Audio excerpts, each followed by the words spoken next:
Welcome back, boys and girls. And I know some people who are really interested in hunting, but are not really sure if the hunting is for them.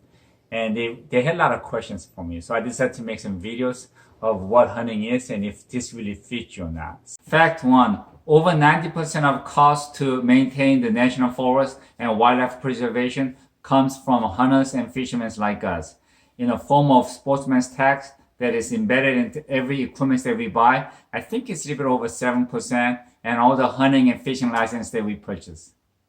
A few days ago, there was an article on Washington Post about the hunters. I know what you're thinking. You're thinking this is not good. But on the contrary, it was the other way around.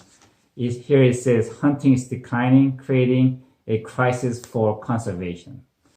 All those wildlife and national forests, because everybody that I know loves to go out there, go for a hike, bike, and really enjoy the outdoor life, but they don't know where their money is coming from.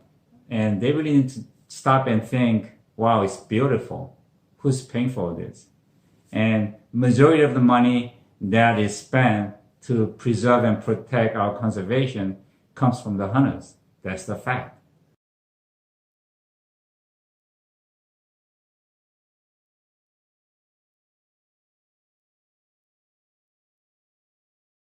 So I think if we really want to encourage new hunters, I think we need to be more honest in our society and in the media or in the newspaper. Just let them know that taxes that's collected from hunters is what's really paying for all this conservation and to protect the wildlife and animal. And at the same time, let them know many hunters that I went into, I never went into any mean hunters, any uneducated, unstable person in the mountain.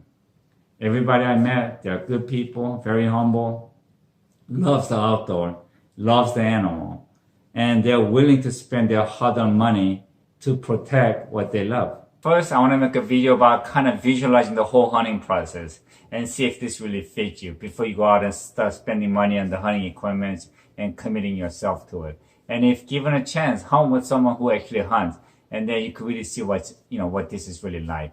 I've done this for my hunting buddy Doug probably about maybe 13 years ago, maybe not so long, maybe about 10 years ago. And now he's an avid hunter and he loved it from the get-go, and his wife really appreciates the venison. So it really worked out for him. So let's visualize the whole hunt from start to end. You gotta get up early, like 4 to 5 a.m., get to your destination, walk in complete dark with single headlight, and get to the tree that you want and climb 20 feet high and sit there for hours. And when the deer shows up, you gotta be able to control yourself and pull the trigger. It's not easy as you think. Chef Gordon Ramsay couldn't do it. And then after that, you gotta be able to field dress it, take all the guts out. So it involves a lot of blood and a lot of yucky stuff. And you have to be healthy enough to drag the whole deer out, put it on your car, bring it home, have a place to hang it, and then you gotta skin it, and you gotta portion it, and you gotta have a separate refrigerator where you could age it for about 10 to 15 days, and then you gotta freeze it into a separate freezer for another maybe year or two.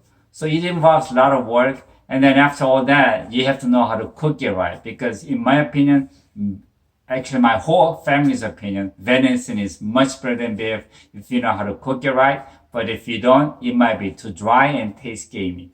Oh, one more thing. Your wife has to agree to your hunting and agree to have guns in your house.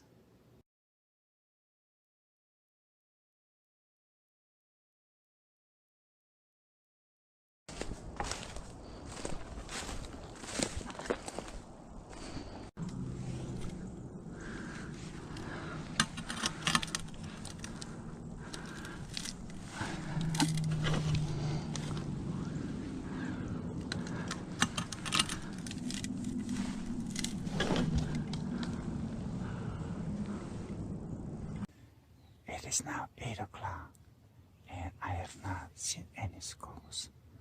There's not much movement anywhere. So it's one of those quiet days. We just have to wait and see. It is now 9 o'clock, and we have not seen anything yet. No movements whatsoever. We saw one squirrel. That's about it.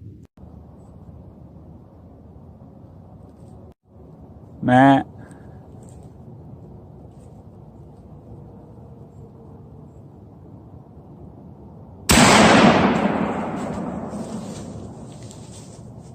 Nice hunting knife with a serrated blade, so I could actually open up the ribs with this, and I cut. That's a dandy size though. Bare left. Yep.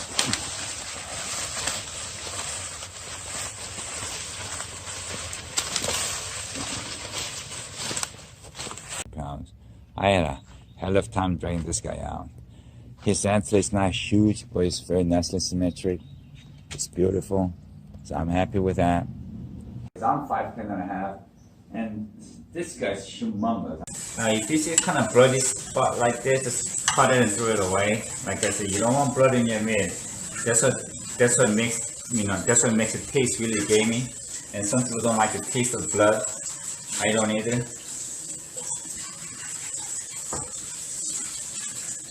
Now, we could use this bone to make a broth, so I actually cut the joint right here and save this, and this goes to trash. This is done. Okay, so this is what it looks like after vacuum sealing it in food saver. And you want to make it look like something that came from a private butcher shop, not something that was dragged out of backcountry. And they're ready for the freezer.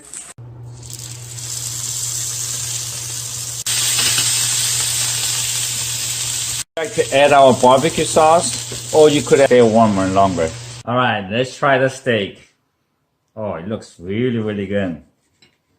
Woo! Can you see that? Perfectly cooked. Put some of the steak sauce there.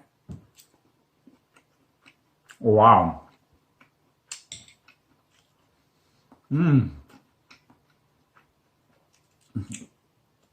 Really tender, very juicy. No gamey taste at all. You also have to be okay sitting in the cold, because 32 degrees up in the tree stand is going to feel like about 10 degrees on the ground. The wind seems to be getting stronger, and temperature's dropping pretty fast. As you can see, I'm dressed pretty warm, but it is still freezing. Oh my God, it's cold. With the wind factor we're probably looking at, it probably feels like below zero. Hey David, what happened today? Today was really cold and windy, it was too cold. And I think the wind factor was about 20 miles an hour. And the temperature was about 18, but after the sunset, it was dropping down really fast. Right. And just when I thought I couldn't stand it anymore, I shot myself a medium-sized doe. So about 10 years ago, my friend and colleague Doug wanted to hunt. I told him, don't go out there, buy everything. I told him, you do have to get a gun safety education. After that, I'm going to teach you how to shoot.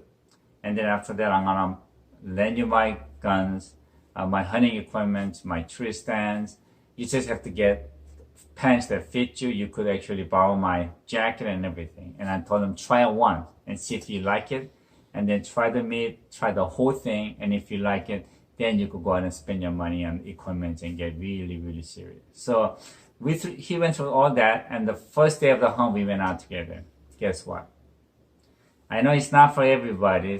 He got so lucky. That day, he shot 2 deer and I shot 2 deer on the first day of the hunt. So Dog was over the hill with the whole process. He was so excited. He had adrenaline running everywhere in his system.